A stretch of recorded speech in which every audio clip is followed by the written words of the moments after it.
thank you to everybody who's joined us, and thank you to Val as well for joining us here today to share whole expertise with us. So I think just in terms of what we're here to do and here to talk about, I think this topic and this idea of letters of engagement can be a real anxiety and stress inducing concept. There's many people out there, especially people that we deal with and speak with, that would rather be doing other things than dealing with them, but also they know it's this essential, sometimes a little bit scary distraction within their business. And we think you can completely change the way you view letters of engagement. One, to get rid of that worry and stop that fear. Two, make sure that you're doing all the right things and understand where you might be falling down in the process that you've got currently. But most importantly, how can we turn that risk and that anxiety into an opportunity to build better relationships with your clients? And it might be hard to think that right now, but letters of engagement are an amazing opportunity to really change up the way that you work with your clients. So we've got Val here today with us, who's our expert in everything compliance and letters of engagement. So Val, would you like to introduce yourself and just tell everybody a little bit more about what you do? Okay, hi everybody. Val Steward, Valerie, I don't mind which one of those you want to call me. I'm a chartered accountant by qualification, ACCA member as well.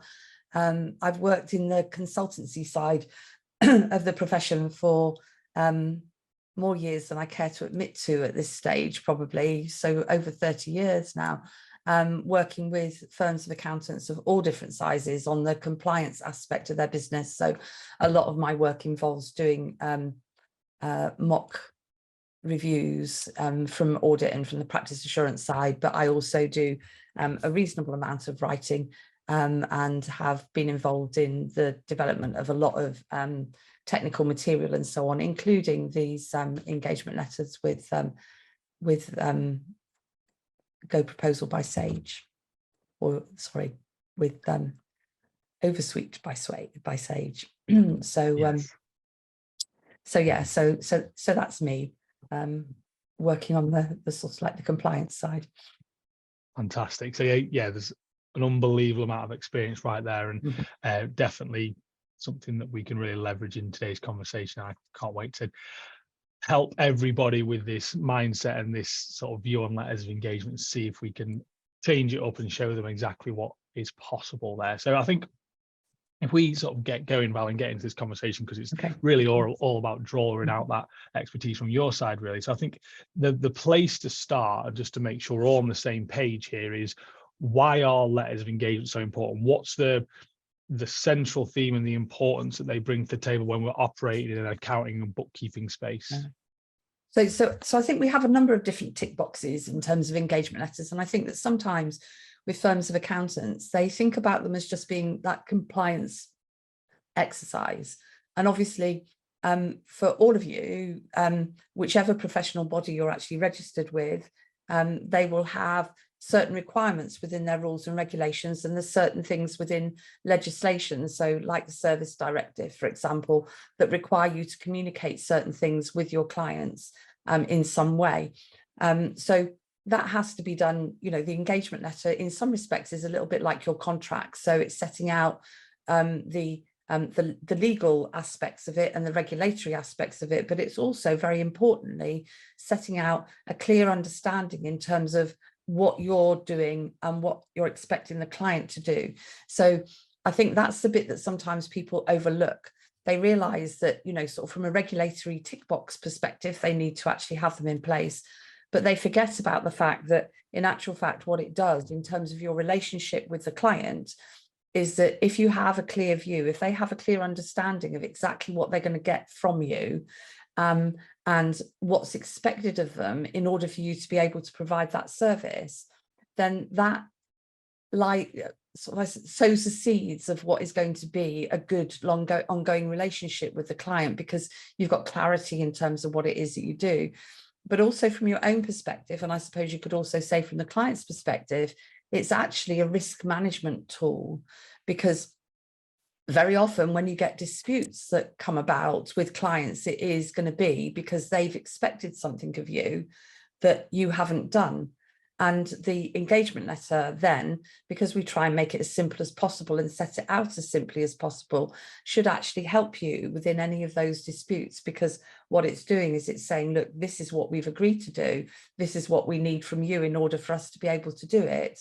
And it just makes for a more professional, clearer and comfortable relationship, really, I suppose, with the clients. So that's what I'd say, sort of we've got the regulatory side of it covered, but you also need to make sure, or you need to remember, that these are useful documents for you, because they help to set out the structure of what you're going to do. That's brilliant. And I think there's a couple of key themes in there as well, in terms of just really good practice for business in general, like clarity of communication, being really clear on expectations with your client. And these are things that, if you can think about how you do that and how that operates within your business, it's not just going to protect you from risk, it's going to drive other things, other efficiencies within your business. Absolutely. By really honing in and making those work. Mm-hmm. And I suppose in terms of like the importance of that, Val, have you got any sort of examples or any stories from your previous experience where that importance has really come to light and it's really had a spotlight on it? And what I would say in terms of those ones is that, we'd hope it wouldn't happen, but I think that for most of you now, whereas it used to be, if you went back a few years, it was the case that a lot of accountants would go all the way through their career without ever having any legal action taken against them. So any complaint that actually escalated to the extent that they were having to put in a PI claim. But I think that in society nowadays, we have this blame culture. And if you look at, if you watch any daytime television, then virtually every other advert is about, have you had an accident at work? Has something like this happened? Is there somebody that you can actually blame for this? Because, on a no-win, no-fee basis, it's what a lot of the people get money out of. So it seems to me that now that if something bad happens, people's automatic reaction is to look at it and to say, who can I blame? So we have our PI insurance, and the PI insurance premiums are going up. I know the same thing has happened with mine. They're a bigger proportion of your total fee now, your total income now, than they were 10 or 15 years ago in terms of where they are. And that's because the number of claims that are being made is actually starting to increase. And if you look in detail, the last time that you did one of your proposals, you'll notice that within there, one of the questions that the PI insurers ask you is, do you have letters of engagement? And it goes back to what we were saying at the very beginning of it, is that what the letter of engagement does is, as well as setting out all those regulatory issues, is it gives a clear picture of what you've agreed you're going to do for the client and what you expect from the client in return. And my experience would suggest that if you don't have a letter of engagement in place, it is much more likely that the PI insurers will end up settling a claim, because if they want to, or in a legal situation, the chances are that what they'll do is they'll give the benefit of the doubt to the consumer. You're the professional, so it will be the person who's dealing with you that will, in a case of they think this thing and you said something else, that they will say, well, actually, as a professional, you should have made that clear. And so, sort of, it just makes it more difficult for it to be disputed, really, from your perspective. And so I think that that's the issue that you've got in terms of where you have it, is that, sort of, if you don't have them. So, we take a look, we think a lot about the regulatory side of it and our professional bodies expecting us to have them. But we should also perhaps think that from our perspective, it is really, really important for us to have these in place, because if we don't, if something goes wrong, then it is much more likely that it will end in the favour of the client rather than us. And of course, you have your PI insurance, which protects you against that. But as we all know, with insurance, if you make a claim, that automatically means that your premiums go up. So, sort of, it's something that you want to try and avoid if you possibly can. Yeah, absolutely. And that clarity theme really coming out again. And I think what we'll touch on as we move through this, I just sort of allude to this, don't want to get into it now, but also when it comes to clarity, it's really important that frequency is associated with that, because clarity, when things change over time, to maintain clarity, you need regular touch points throughout that process, and you need to be able to make sure the process you've got will hit those touch points in a way that maintains that document as the ever-changing world comes with your clients and with the services that you offer. So I just think that's a really, really nice way of thinking about the clarity that you're talking about there, and then thinking about, for the guys on the call and the people listening here, is how frequently would they need to be looking at this to make sure that clarity is maintained with the work they do with their clients. So really, really important points. I think you've also brought us on to the sort of the big topic to start with, outside of why letters of engagement are so important, really, Val, which is the world of generating letters of engagement and what it tends to look like right now. Like, with your experience, what do you think the sort of current state of play is when it comes to how people go out there and generate letters of engagement, and the typical sort of procedures and process that you see? Because I think this will really help us hit on where people are and where people should be, I think. Yeah.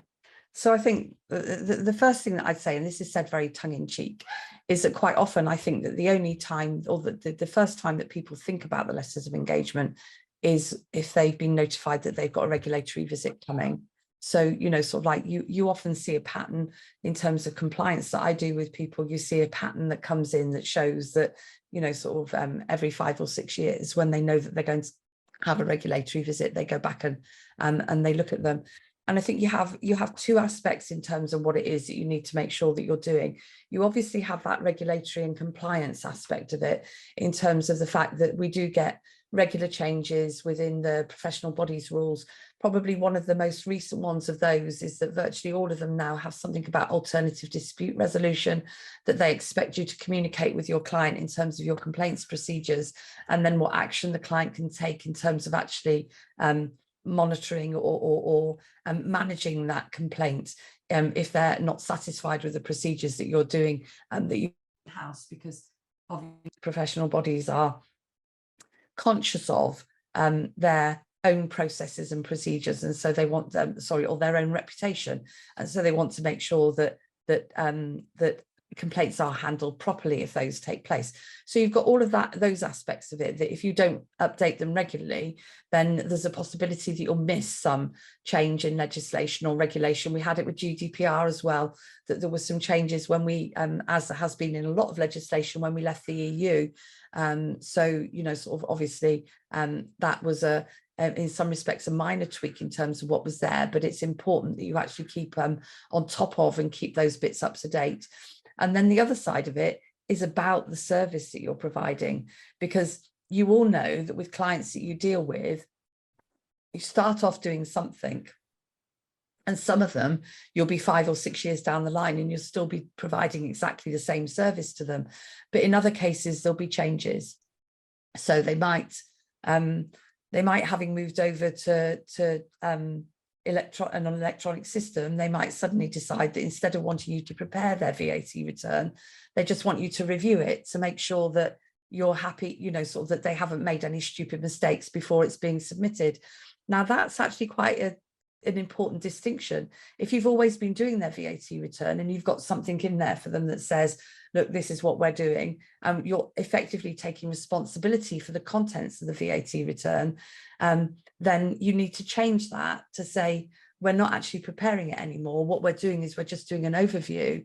And so we're not looking in so much detail in terms of there, but hopefully we'll pick up if you've made any really glaring errors, or if there's something that looks a little bit odd for us, but we're not taking responsibility in terms of the treatment of things that you've posted through, or we're not looking to make sure that you've got a suitable VAT invoice to support a VAT claim that you're making. We're just looking and making sure that you're that it looks logical, and I hope that makes sense to you in terms of what's there. So I think that's it in terms of the updating side of it. Is it's really important that you can't just leave it and say, oh, well, you know, we've got one in place, and so we don't need to do it. I think that you have to keep your eye on the regulatory landscape to make sure that where there's changes, either things that impact on the terms and conditions, or ones that will impact in terms of tax schedules or whatever, that you're looking at those and making sure that those reflect it. But also, very importantly, that you need to make sure that you've got a clear view and a clear understanding with the client of what it is that you're doing now, and therefore, sort of what your respective responsibilities are. So where things change, really important that you actually go in and look and do that. And on that point, Val, I think people could be interested in terms of what the sort of point of change is. So like your example was an evolution in service delivery and things like the actual delivery changing, but I suppose there's all other changes, like maybe the quantity of transactions or the number of people on payroll. Is it important that they're built into those factors, or is it only when there's a sort of a tangible change in the type of service or the delivery of a service that really matters? Well, I think that because within your letter of engagement, if you actually, I mean, it depends in terms of the way that you're actually doing it, because some people will still work on just a time basis in terms of what it is that they charge with their clients, and that will be set out within their terms and conditions. In other cases, where you're actually doing something that is very, your fee basis is very structured towards the amount of work that you're doing, then I think that it is really important, again, that you do that, because that will avoid any disputes if you're coming up and you're saying at a later date, well, we need to be charging more because now we're doing more of this and less of this or whatever. So the two things are very interlinked. And the professional bodies, all of them require you to have clarity in terms of what your fee basis is.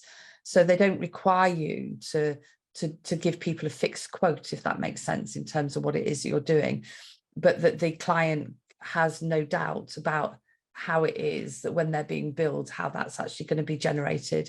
So, that can be that fixed bit. So again, if you're linking it into saying, we're doing this number of transactions, then yes, I think that it's really important that you do update that aspect of the engagement letter as things change.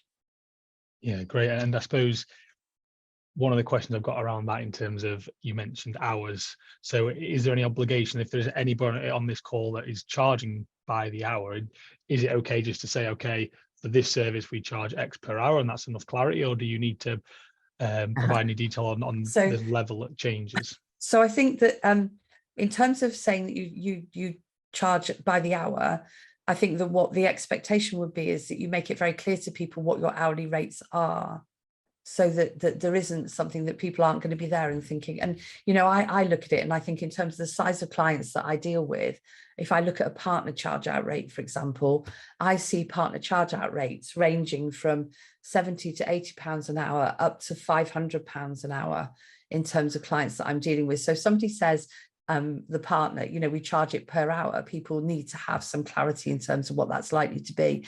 So I think that, again, I think that the issue would be that I'm always a bit mindful about you putting that into your engagement letter, because if you do that, that means that every time you've got a change in your charge out rates, you've got to notify your clients that there's been a change. And so what I would normally suggest to people is that they would have something in there that says we charge on an hourly rate depending on the level of staff that are being used, and a current list of what our charge out rates are available on request, so that people can look back and they can see what it is that you're charging at. So it just means it's less doubt in terms of what it is that you're doing. Yeah, great. Yeah, brilliant. And with everything you've said there around like the current state of play, and you mentioned clients that you've worked with, where are the biggest gaps in terms of what people do currently and where you think they should be at? Where do you tend to see the biggest gaps there? I think the biggest issue that I find is that I think that most people find developing the engagement letters or putting their engagement letters together quite laborious. And within a lot of systems that are there, or a lot of things that are available to people, there is a huge requirement for there to be input from somebody at a relatively senior level to make sure that everything that's in there has been tailored properly to the needs of the client. So because that tends to be a laborious exercise, there's two things that happen. Either it's given to somebody who is too junior to know, and so you get mistakes in it because they don't actually understand what's expected, or it takes up a lot of time by somebody at a relatively senior level. And so it ends up being one of those things, because in effect, I think most people would see it, although they recognize that it's a useful exercise, they still see it as being quite a laborious administrative exercise. And so it ends up being one of those things that you have on your to-do list that you keep carrying forward and carrying forward, because it's not the money spinner, it's not the thing that's, you know, sort of, and so we just put it on the back burner and we don't do it, which is why when I said earlier on, it was tongue-in-cheek that I said that quite often the spark that people have that means that they actually look at it is when they know that somebody's going to be coming in and having a look, and so as a result of that they do it infrequently. And then the other thing that I see is that within some of them is that the that it's almost like this thing. I've got an audit background, and when audit programs first started to come out for people to use in smaller practices, it was almost as though people's view was, if I tick every box, if I do everything that's on there, then nobody can criticize me. And so what ends up happening is that they have something that is a template that's a really big template, and rather than saying what's relevant for us as a firm and what's relevant for our clients, what they do is they say, look, if we put everything in here, then we're covered. But in actual fact, what you're doing is you're diminishing the quality and the effectiveness of the letter, if that's what you do. So, and then that's because you're talking about services that you might not be delivering, or absolutely. And obviously also on the other side of that, the client doesn't want to read it or go through it, and it becomes something that that's not clear to them. That. Yeah, and sometimes you might even be, you know, sort of, so you get, I'll give you a good example. You've got something like the investment business side of it.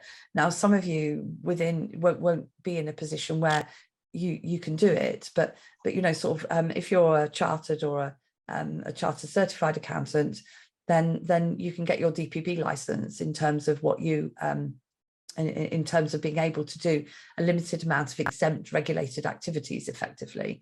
So, you know, sort of it's very limited, or you might be FCA registered. Now, obviously within engagement letters, you know, sort of if you're doing a massive Word document, they'll have, this is what we might do. Yeah. And what you do is you see a letter that's got all of the options that are in there, but it doesn't actually make it clear what they could expect from their firm of accountants, if that makes sense. And so, you know, it's just that ends up being a problem. Yeah, definitely. And with your sort of experience with day-to-day businesses and people actually doing this, Val, like, what's the sort of typical level of confidence in what they're doing when you first speak to people? Or do you get a sense of how they feel about the process, or are people typically a little bit unaware of what's actually going on and what these things actually mean? I don't think they're unaware of them. I think that a lot of people feel that it is a laborious exercise, and you know, sort of, and perhaps think in terms of any of those regulatory bits that you know, as it is with money laundering or any of those, that what you've got is you've got things that you've got to do that take you time and energy, but you can't necessarily see the ultimate benefit to you of them, which, if I track it back, I would say that, you know, even if you were doing it in such a way that it was taking you some time, the ultimate benefit of having a clear engagement letter is absolutely huge for you.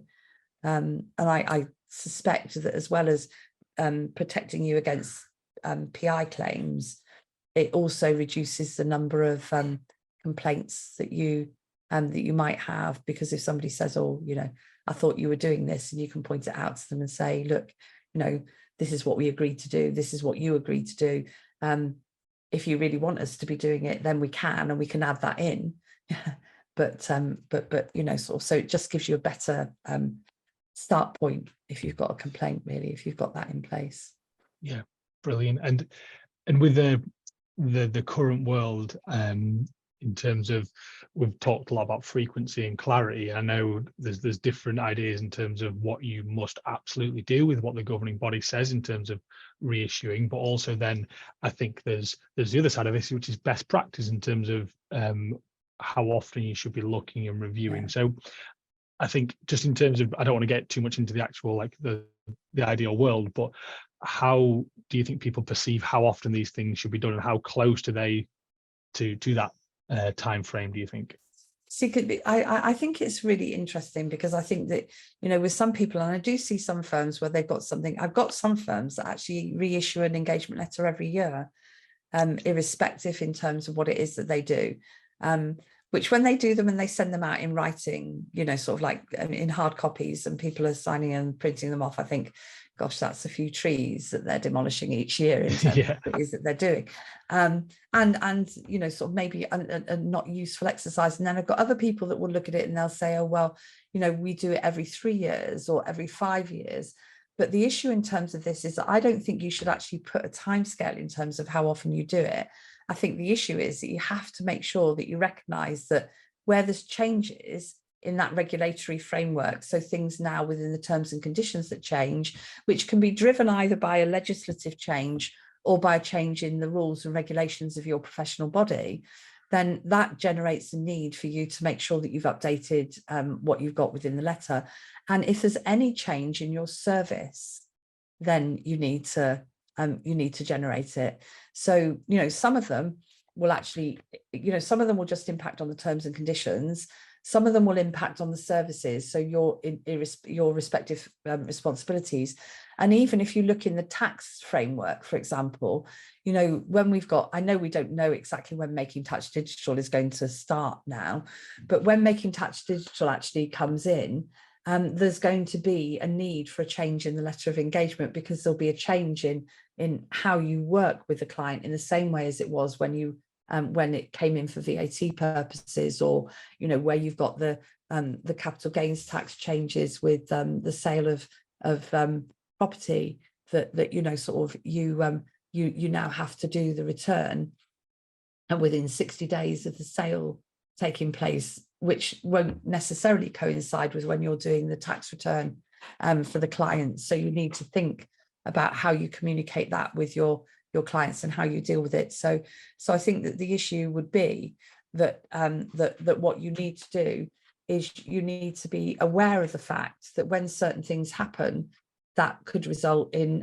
there being a change, and that you need to build in a process that means that you do review it on a regular basis. If you haven't got a system that will actually prompt you to say, look, this has changed, and so therefore if you do it, you need to make sure that you make change. If that, Yeah, does that make brilliant. sense? And definitely. And I suppose the prompts for that review process would be a change in the circumstances with the client, or a change in the circumstances with governing body and regulations. Are they the sort of 3 touch points you want to be thinking about? I think so, to be fair. So I think, and you can say governing body, you know, sort of those internal regulations and then external regulations. And I think that the one that's driven by you, you as the accountant, has to be when there's a change in the service that you're providing. So you should have something that's there that triggers you to say, look, you know, not just for AML purposes, but also for our engagement letter, if we're now providing a new service to the client, or what we're already doing for the client is changing in any way, then we need to go back and revisit whether what we've got is appropriate for or fit for purpose.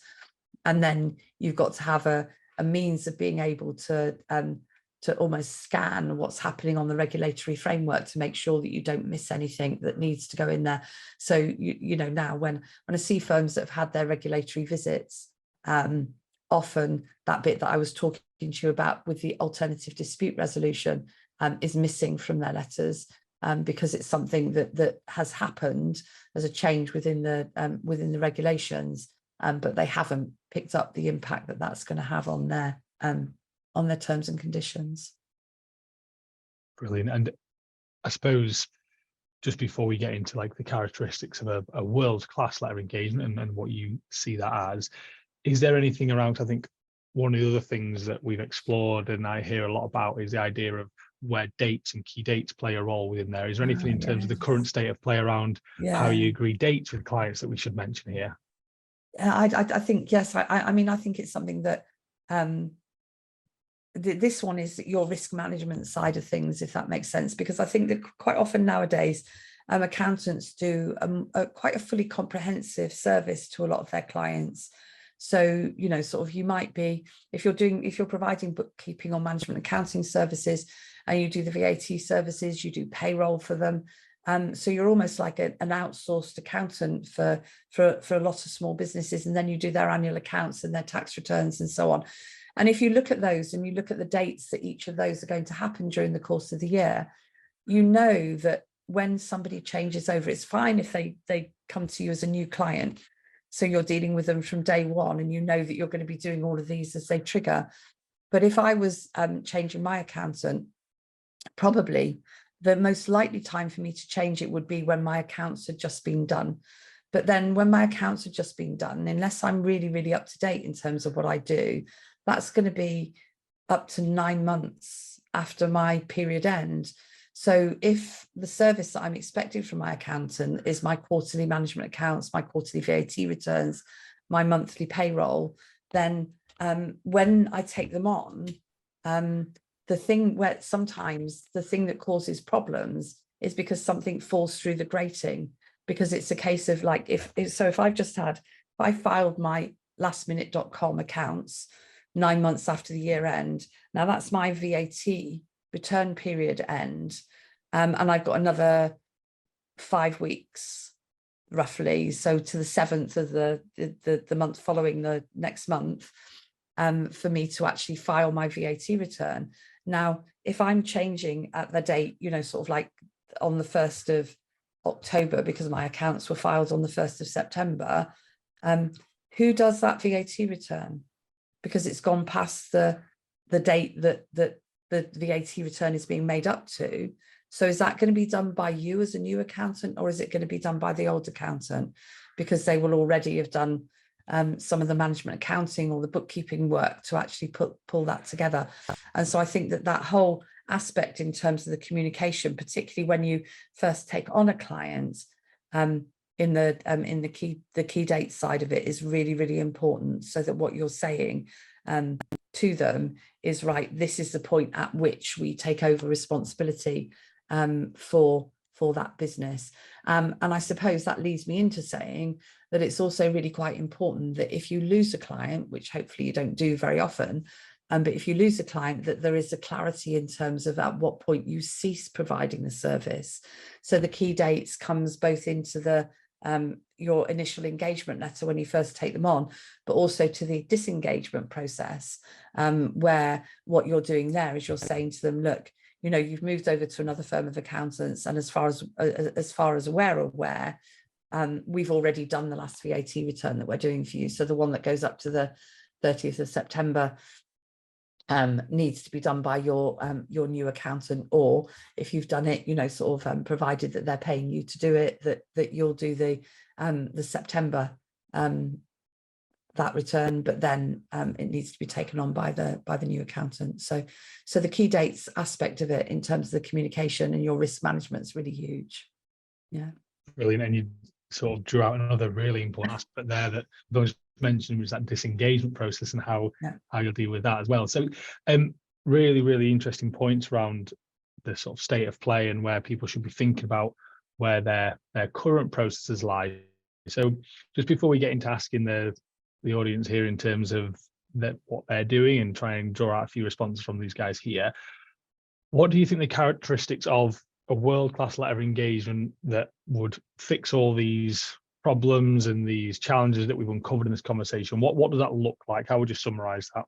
Okay, so I think that the world-class letter of engagement would actually be something that is easily understandable by your clients, and I think that it's really important to do that, because I think that sometimes you know, there's a lot of stuff that makes you want to roll your eyes in terms of what it is that you're doing, and that has to go within there. And I think that the more you can put that in a way that means that somebody without an accounting qualification or a legal qualification can read and can think, yeah, okay, because the chances are, if they like the cut of your jib and they're actually quite happy with you, and they like the quote that you've given them for the work that's being done, that they'll just sign it, yeah, without reading it. But Yeah. you want to make sure that you're happy that they do read and understand how it is. So it needs to be something that is set out in such a way that it's clear, that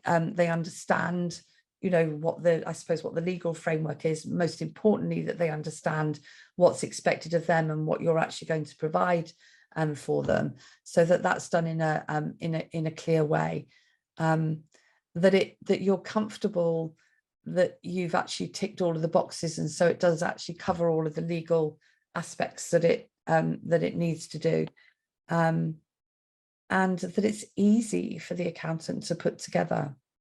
So so that you, and I suppose that it's updated on a frequent, you know, whatever template you're using is updated on a frequent enough basis that you feel confident that you can use it without having to check to make sure that everything's being covered. Brilliant. And I suppose, like, just in terms of the idea of this being a big, risky, scary thing, or perceived to be that way, and the idea that we can turn this into an opportunity, from what you're saying there in terms of the clarity and the frequency and outlining all of our services, one of the big things that the guys here can draw out as an opportunity when it comes to getting this world-class process is just how regularly you're talking to your clients, how well your clients understand the service that you offer and what it is that you can do for them. So these touch points could be seen as a thing that you don't want to miss, or that I'm really worried that I am missing these. If you flip down its head, it'd be, well, this is a great opportunity. If I get this process nailed down and make it reasonable in terms of the time frames it takes, then I can get closer to my clients, have more regular conversations with them. Yeah. And that's where I think one of the big opportunities lie. But is there any other sort of ways you think, Val, we can flip this scary risk to opportunity for growth and for working closer with clients? I just think that with a lot of firms of accountants, we feel we're very certain in terms of the quality of the work that we do. So we're really good in terms of doing that.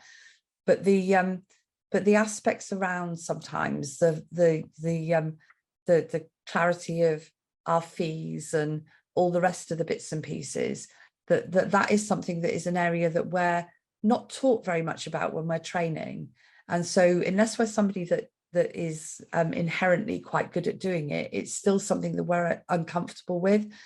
And so I think that the thing that I think sometimes gives you the greatest benefit in terms of what it is that you do, I know that this is one of the things that I find, is that if somebody's asking me about a service in terms of what's there, I can give them full clarity on the basis of how I charge and what it is that I'm going to charge.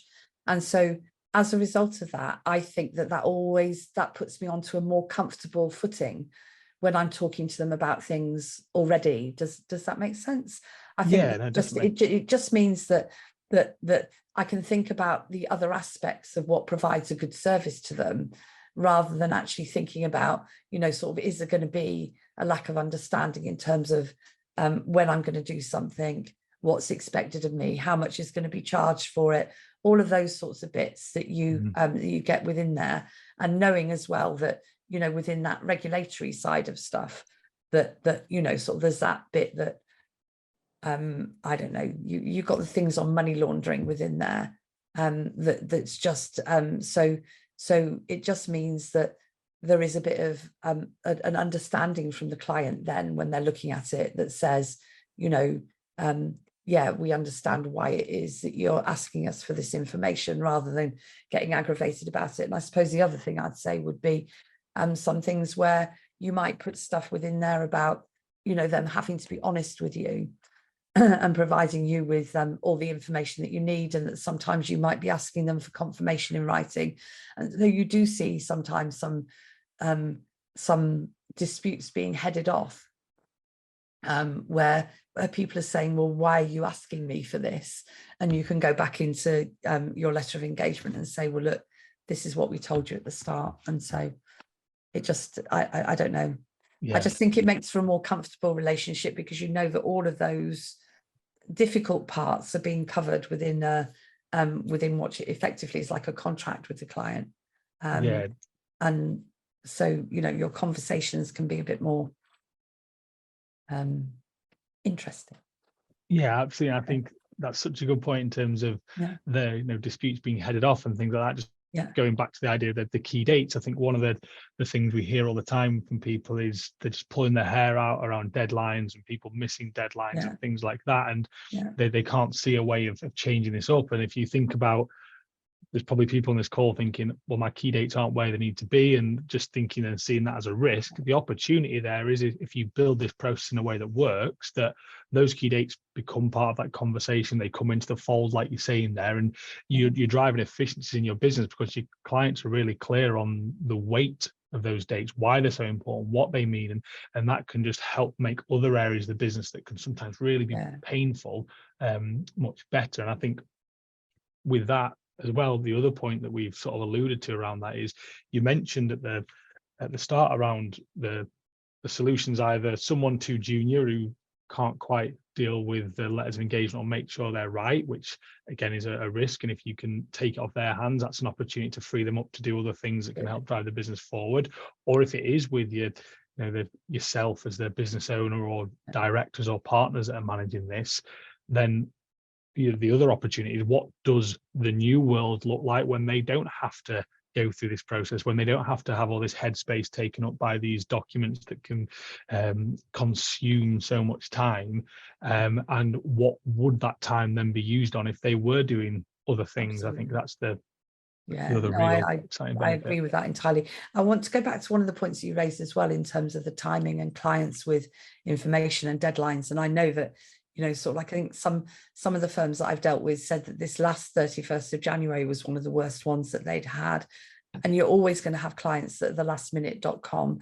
But if you've got a good quality engagement letter and you actually stand by your principles and that's been agreed, then you should actually be in a position where what you can do is that if you've got clients that are delinquent in terms of getting you through the information when you've asked it, that you're saying, look, we reserve the right to charge you more to do that, because you know, it might be that you're having to pay staff to come in at the weekend and you're paying them time and a half or whatever in terms of doing it. So if you have it within the engagement letter that says, if you haven't got me that information by X date, and I think that you can put that into the key dates as well to give people the deadline date by which they've got to give you the information, and then you're reflecting that through, then not everybody follows through on it. But I think that, you know, sort of they know they'll get a fine if they file it late, but they should also realise that if they provide you with the information on the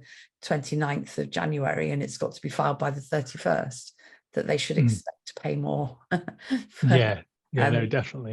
For what it is that they're doing. And then going on to the other point that you were making, I think that, you know, I sort of look at it and I think that if you look at yourselves, and the reason that people don't always update them if they're doing it themselves as often as they want to, is because they look at the time and they look at the opportunity cost of, you know, if I've got to spend an hour generating an engagement letter, then that's an hour that I can't charge out to somebody. And so, you know, sort of, so either they end up spending their weekends doing those administrative type of exercises. So I think that not only does it reduce your stress levels if you can get something that is a simple solution, but also it means that you've got more time to work on your business rather than in the business, as people would say. Absolutely. And I think just on the first point you made there, which is really, really important, I'm sure there's people listening thinking, well, I could never say to my client, you owe me more money because of that. Like, that wouldn't be a comfortable conversation. But that often comes from the fact they haven't generated that clarity at the start in terms of you know, what that actually means, what a deadline means, what happens if they go past that deadline. And often people find that lack of confidence, once they've established that, it actually becomes a much easier conversation. It's the same with talking about changing fees. If you've got clarity around what a fee is and what it, you know, it constitutes that fee, talking about that change is easier than the client having no idea, and out of nowhere you saying, right, well, you owe me 100 quid now because you've missed that deadline, sort of thing. It's that theme of clarity and frequency and being able to talk to your clients is really where the opportunity lies, it sounds like, from what we're saying there. Yeah, I agree with that entirely. And I think that if you've got the framework in place that says, you know, sort of like, you might want to remind them by going to people in October and say, by the way, if you don't get us our information by the end of the month, then we might have to charge you more to do it, or we can't guarantee that we'll meet the deadline. But that's hard for you to do if you don't have a clear framework in place already that they've signed and agreed, that says, look, we acknowledge that we've got to get this to you within a certain time scale, and if we don't, that you'll charge extra. Yeah, absolutely. Brilliant. So I know we want to do like a bit of an honest assessment with the guys on the call here, and I'm just conscious of time. So what I'm going to do here, Val, is I'm just going to try and condense this honest assessment into a couple of key questions, really. So for everybody listening, if we'd love you to jump in the chat, and we just want to get a bit of a barometer from you guys in terms of exactly how you feel about your letters of engagement currently. So with everybody we've got on the call, I want you to post in the chat on a scale of 1 to 10, 1 being least confident, 10 being most confident. How confident are you that your letters of engagement with your client are up to date? And the first time I've tried this, I'm hoping we get some good responses. So some very confident people. Angela and Serena are very confident that it's all up to date. Oline less so, but still confident. That's very good. Can I add a question into there in terms of the start one, which would be, how many of you actually think that you have, again, if you say, so that you have engagement letters for all of your clients?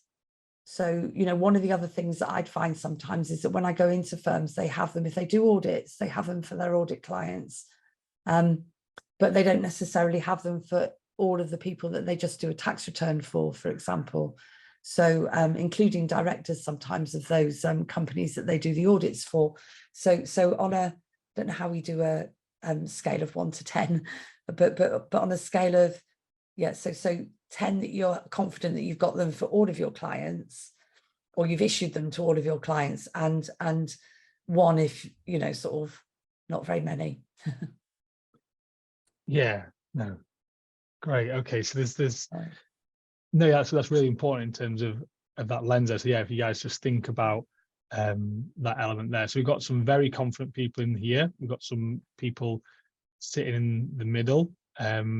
Philip's called out that he uses the Sage practice solution for engagement letters. So how confident is Sage? It said a good rebuttal there, Philip. Thank you. Yeah, but yeah, you should be very confident in yours as well then.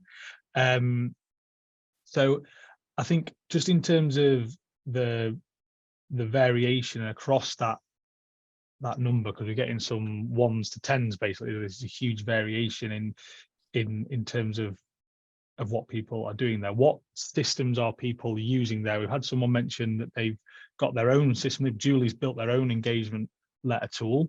So I'm very keen on the people that are very confident, just what it is, how they've got that confidence. Where's that come from in terms of how they've got to 9s and 10s? Is that through a member of staff that's doing it for them? Is that through a system that's doing it for them? I'd love to hear a little bit more about the systems that you're using. So if you guys can just let me know about that within there, that'd be great. And I think in terms of the other questions, really, in terms of moving forward, I think with the time as it is, and we're 10 to now, Val, what I'd love to do is get into the questions from the guys on the attendees list as well. So as you're posting about what it is that you use,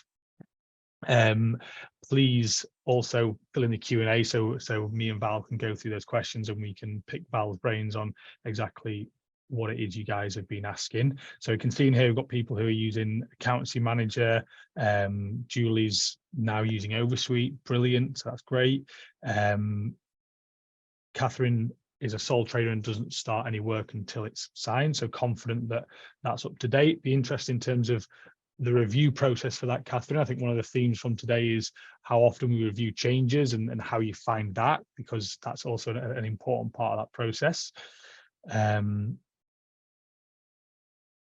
and Julie's got a really thorough process by the sounds of it. That's really interesting. So just before we get on to the questions that are in the chat, Val, something that's come out of here is just around annual reviews versus every 365, sorry, annually reviewed to every 365 days versus Julie said in terms of every time a new service is provided, she issues a new letter of engagement. So what we've said here in terms of reviewing every time something's changed, I think is really important. But if we were just doing it every year, how close would we get to high levels of compliance if we just said every year we're going to review a letter of engagement sent out to client? Is there any risk in just doing every year, or would you get close enough with that process? I think you could get close, but the problem is services that you provide to the clients could actually change during the course of the year. So I think that, it is, if you review it every year for the terms and conditions, for example, I think that probably, unless something that's really, really significant has changed, and hopefully you'd be on board in terms of knowing what that was, then I think that you going back and looking every year and making sure that what you've got is up to date is probably going to be not too far off of what it should be. I think that with the services, your risk is that if you don't also have a trigger that says, if we move over from preparing the VAT return to just reviewing the VAT return, that in those circumstances, the specifics of what it is that you the client should expect from you and what it is that you're doing will change. And so I think that it almost needs to be a two-sided one. So if you said, I'm just going to do a general review every 12 months to make sure that nothing significant has changed, but every time there's a change in service, then I will send a codicil, or sort of because you can send an addendum if you want to, in terms of what it is they're doing, or reissue the engagement letter, then that would be fine. Brilliant. Yeah, fantastic. Okay, so really appreciate everyone talking about that levels of confidence. That's really helpful to understand the state of play of who we've got in here and what systems you're using. So I am conscious of time, so if I just jump into the Q&A, I can see there's just one in the chat that I'm going to start with to make sure we don't miss it, because it's in the chat rather than the Q&A. So what is the status if you have issued, but they are not signed and returned? What's the status of that letter of engagement, Val? Is it invalid, or? It's really interesting, because I think if you look at some of the some of the professional bodies, some of them actually say you need to have a signed engagement letter. I have seen where legal advice has been taken, a little bit like it is with contracts of employment, from my understanding, that sort of if you issue a contract of employment to somebody and they don't sign it, but they don't tell you what they object to, and they carry on working for you and receiving a salary, then after a time they're deemed to have accepted those terms. So I think that if you've got the letter of engagement there and you have proof that the client has received the letter of engagement and they haven't signed it, but they're using your services and they're paying you for your services, then I think there's deemed acceptance. It is a lot clearer if they do sign it. So it's a lot better if they've signed it, but I think that you do have that bit that says, but the issue would be if you don't use some form of electronic system for the signing, it's unless you send them a recorded delivery letter so that you've got proof that they've actually received it, or you've got a read receipt, I suppose, on an email. If you've actually sent it by email from them, you need to have something that shows that that they've actually received it, because otherwise they can say, well, I never got the letter. Yeah, okay. So, so it just drives up clarity if you get that signature. Yeah, it's much more clear, much better. Fantastic. And then Paul Edwards asks, does Oversweet benefit those who are supervised by HMRC and are members of an accounting body? So where would Paul sit in that process? Yes, it does. So obviously that there's aspects within what there is within Oversweet that won't apply to you. It could be best practice in terms of there. But when you do if you're using Oversweet, when you do the tailoring, and it's really important that you put time into making sure that you've got the tailoring right at the beginning of it. But when you do the tailoring, you'll say that there isn't a supervisory body, but you're supervised for AML purposes by HMRC. And so that in itself will determine the structure of what goes into the terms and conditions that attach to you. And then of course within all of the service schedules and all the rest of the stuff, it's no different. It's no different. So yes, it would benefit you. Brilliant. And then Leanne asks, our engagement letters have ended up being very lengthy and complicated with the various different types of clients and what is covered. Do you have a template that covers all types of clients in one letter? Can we make it less of a chore? So I think this is referring to our sort of oversuite templates that we've got within there, Val, isn't it? So I'm just thinking in terms of, we've got set up different templates that you can select for different entities that makes that much easier. And I think I think that in terms of it, that to have the clarity. So I've seen some people that have tried to put together, they'll have a list of all of the services that they produce, and so what happens is that it makes it a longer letter. So what you have is you have something that sends out to people that says, look, these are all the services that we provide, and then within the covering letter you just say to them, just refer to the ones that relate to the services that we're actually giving to you. And I think that your risk there is that somebody's going to look at it and they're going to read one of those schedules and not realize, or you're not going to tick it properly or whatever.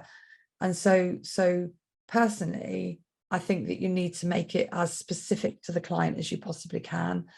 And I think if we're looking at oversuite, I think that in terms of the usage of it, once you've done the tailoring to get the terms and conditions specific to your firm, then it is just a case of saying, well, what type of business is it and what services are we providing? And it's quite easy to generate something that will be specific to the client, and by default will be less lengthy.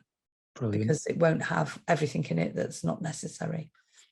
Fantastic. And Leanne, it sounds like you'd be someone who would benefit from seeing the system. I know Kyriakos, sorry if I pronounced your name wrong there, I'm sure I have, as mentioned, are we going to see the system oversuite? We didn't plan to look at it today, but my team will be reaching out for everyone who wants to find out more and to learn about the system on a call. So I've got you down, Leanne, for them to make sure they contact. But if anyone else really wants to see it and would expect to see it today and need to see it, please just pop it in the chat and I will make sure that you get contacted and that we show you what we can do and show you how you can get from current state of play to the world-class elements that Val mentioned in there as well. So Julie mentioned, should engagement letters always be issued before verbal agreed work is done? Sometimes if work to be done is urgent and client advises us to action, we would send out with the work. Is this a risk? I think that you'd have had the verbal discussion with the client, if that makes sense. I think that as long as you've actually got something that you can show as being sent out before the work commences. So, sort of you're saying you send it out with when you're doing the work. I think you need to make sure that it is clear to them before the work commences, this is what it is. And even if, in its simplest form, even if what you did was you just sent them out the service schedule that says, sort of like, this is what we've agreed to do. This is what we're expecting from you. I think it is really important that you've actually got that before, because, again, if everything is so urgent that they're coming to you and it's so urgent, then sometimes the nature of that client is going to be that it's somebody that is always going to be questioning. And so from your own risk management perspective, I think to make sure that you've got something that makes it very, very clear to them, look, this is what we've agreed to do, this is what we're expecting from you, is really important from your perspective. Fantastic. Yeah.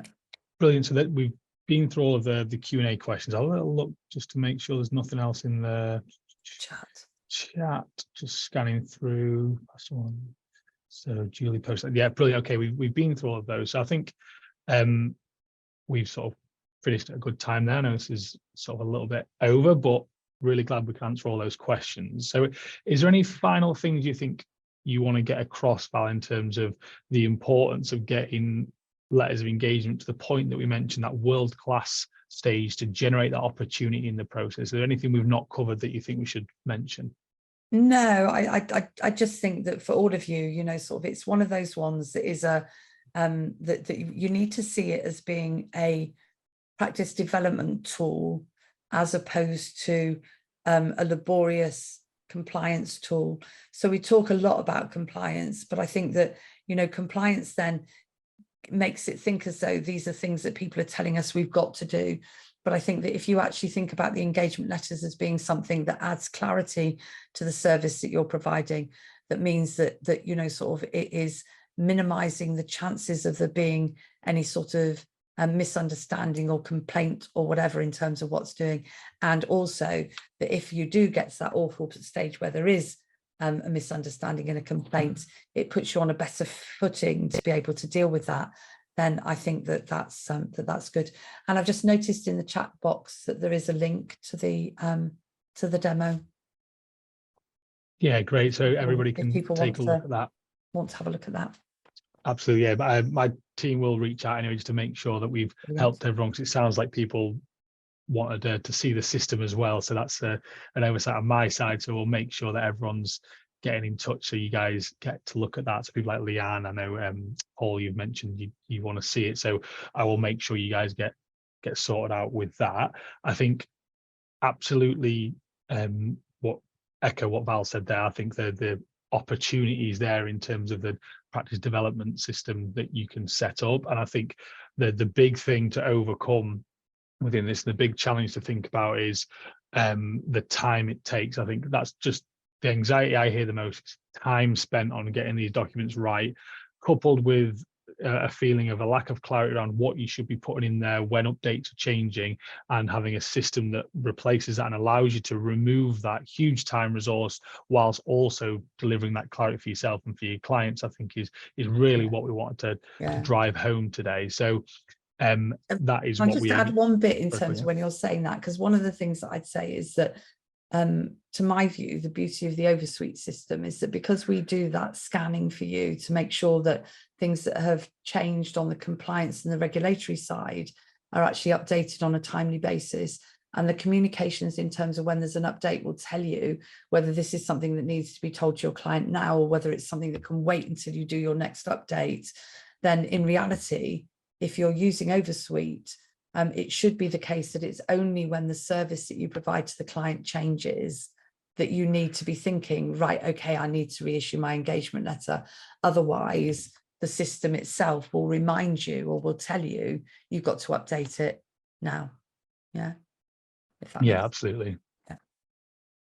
Brilliant. Okay, well, I think that's everything from myself, and really appreciate all your time today, Val.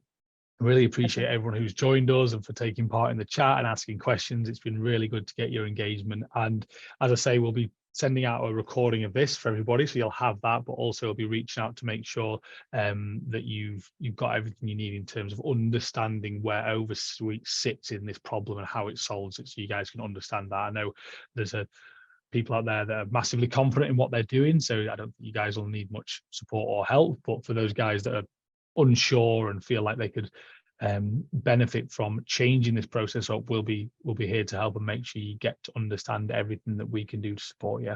So thank you very much, everybody. Thank you very much, Val. Have a fantastic weekend, and we'll be speaking to you all soon. All right, have a lovely weekend, everybody. Thank you. Cheers.